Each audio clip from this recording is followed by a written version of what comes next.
It's time to Let's Talk. All right, so what's up? What's good? What's here? So, PlayStation 5 has been out for a little while now. It's been out for a few months, and we've gone through, streamed some games, had some fun with some first-party PlayStation Studios titles. We've seen the third-party titles, and I've also played around with some PS4 games, and even did a few streams of one PS1 game, so some extreme back compat running on the hardware. So the big question is, did the PlayStation 5 live up to expectations?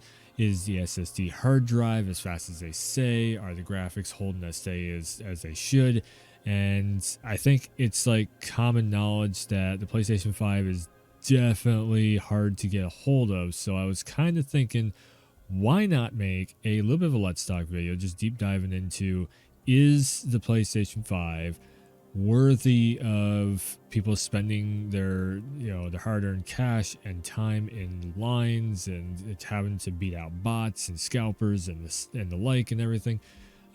Is it really worth the price tag? Is it worth going digital or physical copy disc drive in there and everything? How loud is the fans and everything?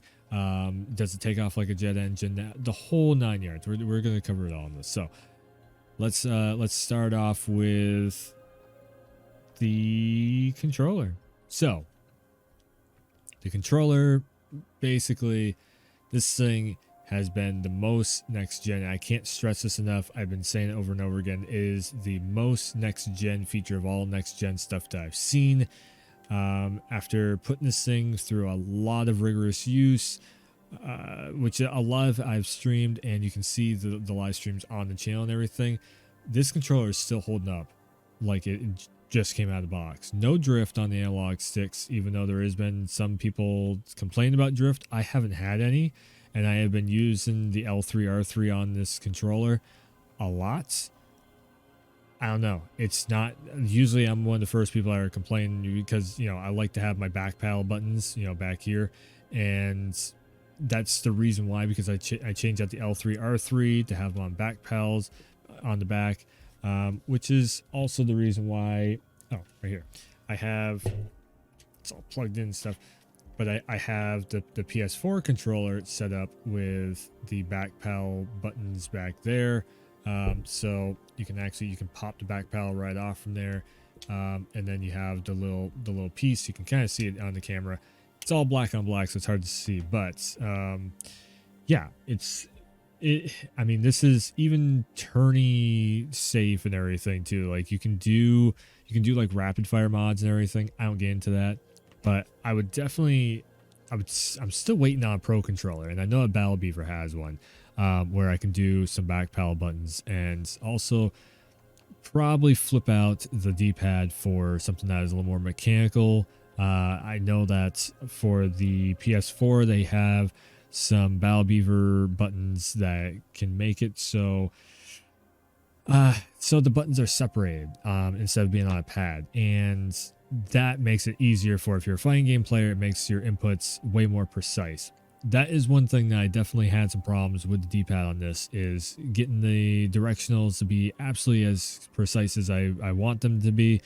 If you had that problem with the PS4 controller, you're going to have the same problem with this. It's pretty much the same D-pad. I think these buttons are a little bit smaller. They feel a little bit smaller on your thumb to me. Personally, I don't know. It's just this D-pad just feels like just slightly smaller than the PS4 D-pad. You can feel, just me putting my thumb on top of it, I can feel both sides of the left and the right, like the edges of the buttons. I can't do that on the PS4. So to me, I don't know, it's just something about it.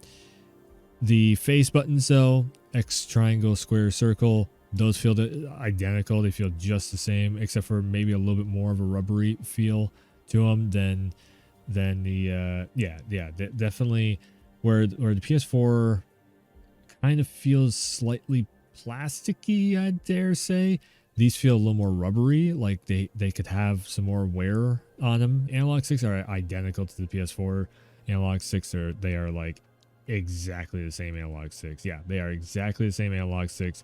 So the number one thing that I've definitely run into the occasional oopsie with that microphone being on, being off, and everything. The biggest use I've gotten out of the microphone is when I go to like look for a game or something. So we can click into search, and this is probably one of the features I've been using the most for the microphone for, is if I'm trying to find a game real quick, Final Fantasy VII Remake.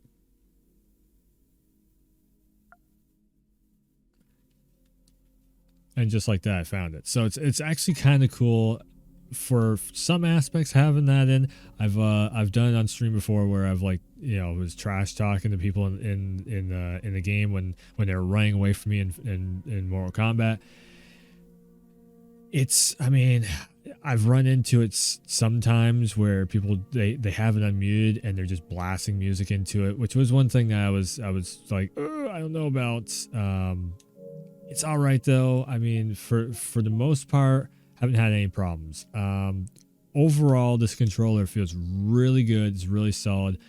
The DualSense, like the advanced DualSense stuff, I think it's just getting underutilized right now. Like, I don't know. I think Ratchet and Clank is most definitely going to be using it coming up. But for like PlayStation Studio titles, I think we're just waiting for more PlayStation Studio titles to come out. Definitely Spider-Man. That was one of them. You really felt the web slinging in that. Like as soon as you feel the web come out, you feel the web land. So it's just like if he was grabbing hold of it and everything. You actually feel it in the controller. I think they're going to be doing something for Final Fantasy VII, like the PS5 version of it also. Don't quote me on it, but I think they're probably going to do something with that. So everything that has like a PlayStation 5 version of the game is really trying its hardest to utilize it. It just comes down to the developers, you know, figuring out ways of doing it. But every game that has utilized DualSense, the vibration on it, it's actually really, really cool. And that's probably one of the most next gen things. I definitely notice every once in a while when you're playing the PS5 version of Fortnite, when you dive into the water, you'll feel the water. It's like if you're like in the bathtub or you fill up a sink full of water or something and you push your hand, you can feel the water, you know, brushing against your hand. That's really what this feels like.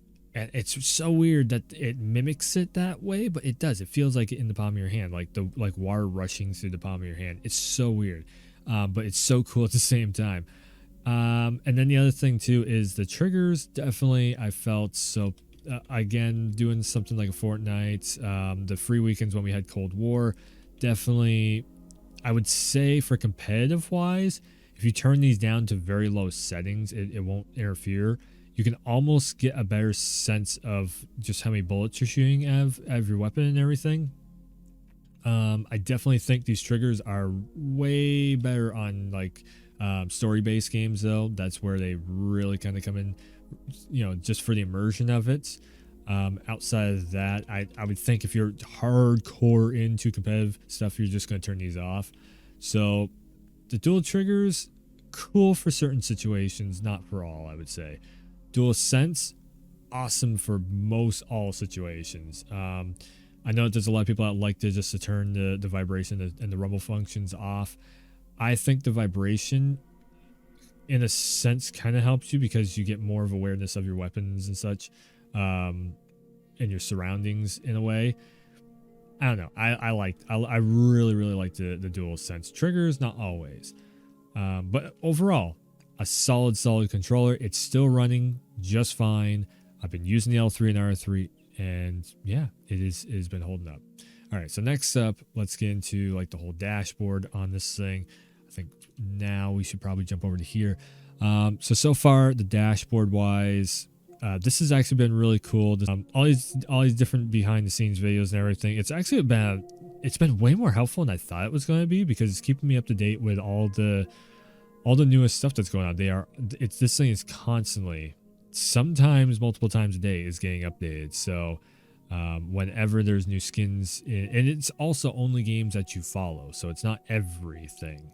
So like GTA Online, Destruction All Stars. Like, so a lot of these games are games that you've seen me play on stream before. Yeah, Mortal Kombat's, there's like a tournament going on, so you can actually click into it, and there's this whole thing that's going to be playing right here. Welcome to Cutscene Controller. I'm Ketchup. I mean, this is pretty cool. This is pretty cool. The journey of various Mortal Kombat characters. In all honesty, that's like some that's some straight up like YouTube style content right there. And then you have like official PlayStation feed that's going on. So pretty useful menu. A lot of these I don't really pay attention to for the people's live streams and such. Don't usually ever pay attention to that stuff. Popular games that you follow. So I think these are all just clips that people are making. Again, don't really follow them too much. Now the other thing is, so like Apex Legends, you get all your trophies right here, which is cool. Then you have to click into here to actually look at all of the trophies that are in the game. Okay, so we're in the main menu of Apex. So if I click this up, then we get, so here's the thing. So you got your voice chat channel, and then you do actually have your trophies that you are closest to getting, which is not bad. I was trying to do, what was it? I was trying to get platinum for, what the hell game was it? Resident Evil or something, I think it was. And this did come in pretty handy. Also, Crash Bandicoot 4 is going to have like a bunch of the little card things. I will admit though, I haven't used the cards at all. So you can do this stuff. I haven't used this really that much. It's mostly just because I don't have time enough to mess with it. But I will say though, something like this is pretty helpful to have full control over your like party chat in a sense. Now, the way that I've been getting into gallery mode, hit the share button once and then jump over to here, go to media gallery, and then you get all this stuff. That's been pretty helpful. I will say that this whole setup right here is pretty cool. You can't even see. Hold on. So down here, bottom left-hand corner down there is, you click on that, and then you can go into media gallery from there. That's definitely a function that I've been using a lot. Especially like I don't broadcast or anything, but the capture function for like screenshots and such, definitely just as much as I did on the PS4, I'm using it on the PS5. This is kind of a cool thing. Like I like that some games that are competitive based games, you can hit the button and you can load in and jump right into solos. Mortal Kombat, I think also had, you can jump right in and just start going into like rank match or something. That's pretty cool. Siege, I think is another one. Yeah, quick match. So you can just one button press, you can load into the game and just jump right into it. I think that's awesome. This whole thing of like having your collections here and then you have to click over to installed and then go down. I do miss the old PlayStation 4 way of just like you come over and see, now I have to hit circle just to get back. I would rather this button right here be just my installed stuff. So this menu here. My collection, I kind of wish like installed and my collection was swapped basically. I'm pretty sure you can't. Yeah, so you can't like you can't actually swap them. They said there was going to be some customization there. I think they were just meaning for the cards. Again, I haven't really used the cards because I haven't really found a need to use the cards. Like when I was playing Assassin's Creed Valhalla, I was literally just using the internet. Like I was going on to IGN's website and such, and PowerPix and like running around figuring out where the armors were and everything. So I never really used the cards. Yeah, I haven't found a use for them. Store-wise, the store has been actually pretty well solid, been pretty damn good. Yeah, I do actually. That's out. Ooh, I might need to stream that pretty soon. These pre-orders are pretty cool. I do like this pre-order section. All the newest stuff is showing up in here sometimes before you can even find the trailers for them. And everything that is on here for pre-order. You get the media and everything just like the PS4. I will say though, trailers on the PS5 run so much better than the PS4, and that's one thing I am really loving. They are like full-on high-quality 4K trailers on the PS5. That's really nice. Then you can also get into just PS5 games. Now, we are starting to get more and more titles on here. So we've already grown the library by a ton. Again, I think this is a selling point for the PlayStation. There's just like all these games that are getting major updates, and also there's a ton of titles like Ratchet & Clank, Deathloop, Returnal looks decent, Guilty Gear is gonna be fun, Outriders. I've been actually playing the hell out of the demo for that. That's just to name a few. Kena. These are all games that are most likely going to use the DualSense and the adaptive triggers. Something like Kena, I would love to see that adaptive trigger and DualSense really be utilized in that. Maybe even the microphone, like Astro's Playroom used, where I don't know, you could talk to the little dudes or something in there. I was also thinking like for the WWE 2K series, when you're cutting a promo, being able to use the microphone to cut the promo so you're actually talking into it like it's a karaoke system or something. I know 2K20, the memes, all that stuff, but like you can really utilize having a microphone in there in certain situations. Could be pretty cool. Definitely a selling point for this controller for the PlayStation 5, because the Xbox doesn't have anything like that. You could plug in a microphone, sure. For immersion, all that stuff, you would have it right there and you could just do it on the fly. I don't know. It's kind of a selling point for me for immersion wise. I think that'd be really cool. I know that the YouTube app worked pretty good. I used the Twitch app once on this. Everything worked flawless, no problem at all. I will say I've had relatively no problems. I mean, if you're trying to do like GTA, Call of Duty, and if you're trying to do all the big huge giant games, then sure, you're gonna run into some problems trying to download other stuff. But if you're just playing a few competitive games and have like one or two single player games, because you don't need your whole library downloaded at once, to me, then this hard drive is, in a way, it's almost kind of helping me out, because it's just keeping me limited down. It's keeping me in line of just having a few competitive games. Like I played Apex Online, Fortnite Online, Mortal Kombat Online, Rainbow Six Online. Okay, those are my online competitive games. Then it keeps me locked in and focused on trying to play one story-driven game, like a Godfall. Or playing like the demo for Outriders. So having that limited space is almost in a way kind of helped me get through my backlog and not add more to my backlog, actually finish the games I'm trying to finish. Everybody's situation is different. Some people only want to be playing like a few different, handful of games, so the hard drive isn't going to be a big deal. Now, I will say this, the hard drive, the SSD, and PlayStation 5 has been great. It's lightning fast. Everything that you would think would need a big old... actually, I can give a solid example. So Crash Bandicoot. This would have a few load times on the PS4. Want to switch over to Crash Bandicoot 2 now?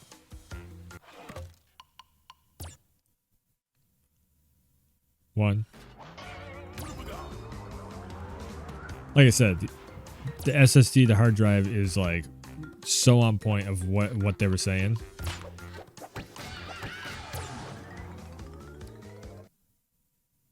Okay, 1, 2, 3, boom.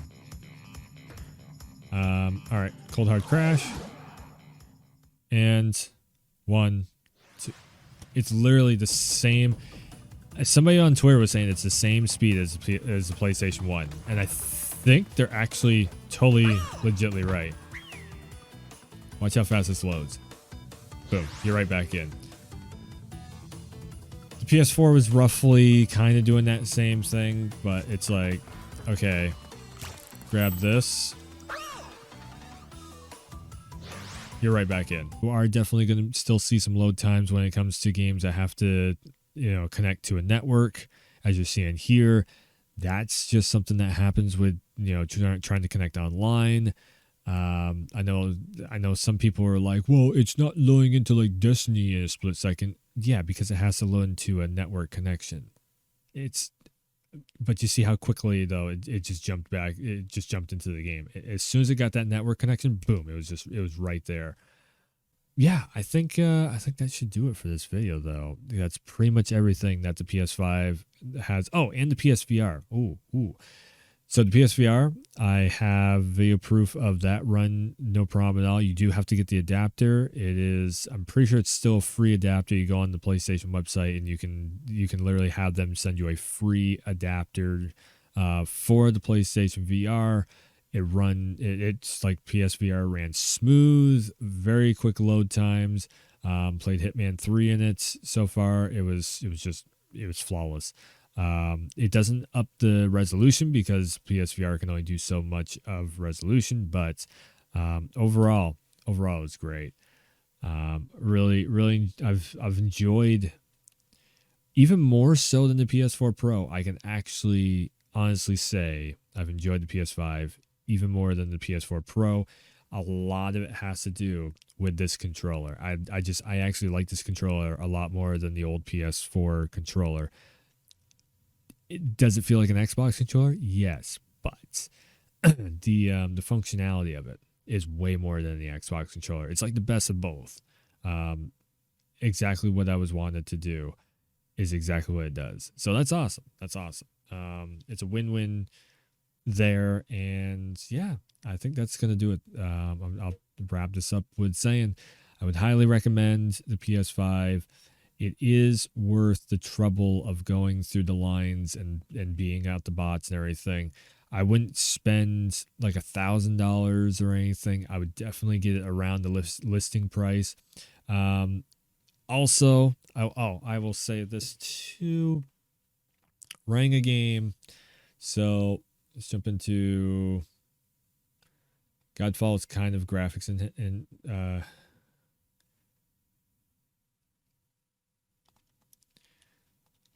so Godfall has a pretty decent load of graphics on it.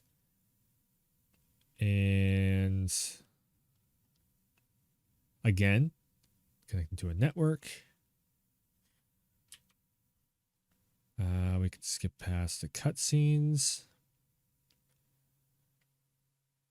Okay, so as you can tell, it's a pretty decent load of graphics that are going on with this. Let me show you just how quiet that the hardware is running. Hello, reporting from the scene. So this is how quiet it is running. So the noise suppressor filter is definitely taken off. Here's how quiet it runs.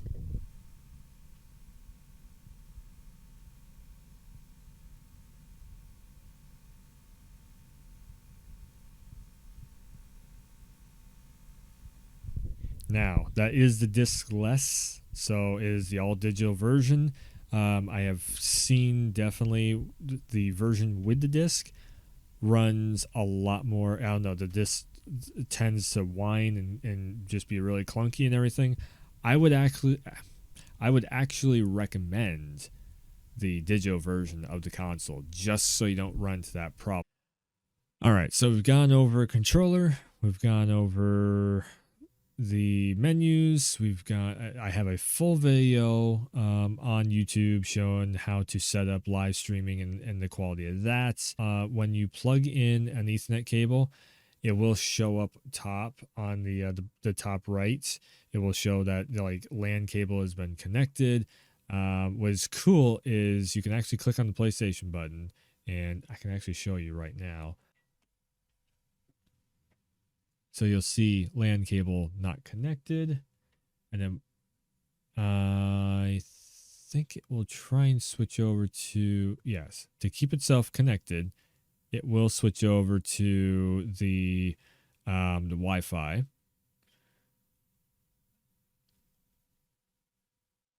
And then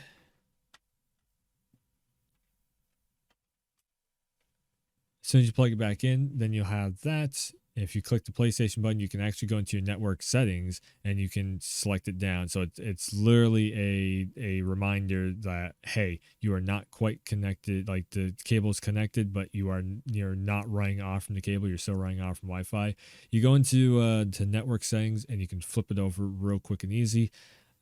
So it's a nice feature to have on there, just to remind you that, hey, you're going to be still running on Wi-Fi. If you're trying to do anything competitive online, definitely flip it over to your cable connected. But yeah, overall, like I said, I definitely would recommend the PS5. I don't have any in, and I am definitely one of the first people that will complain about something if I don't like it. Complain about something, how I would fix it if I don't like it. That's probably the better way of saying that. They are using Let's Talk. Wow. I just realized I used my Let's Talk thing. But yeah, that's I think that's going to do it for this video. So once again, thanks for tuning in. Thanks for stopping by. I would recommend the PlayStation. Check out this controller. Check out the PS5. I would recommend the digital version of the console, and definitely plug your consoles in with the Ethernet cable, and make sure and flip the settings over to the Ethernet cable so you're not still running on Wi-Fi if you do plug your console in. Outside of that, yeah, thanks for tuning in. Thanks for stopping by, and as always, I will see ya next time.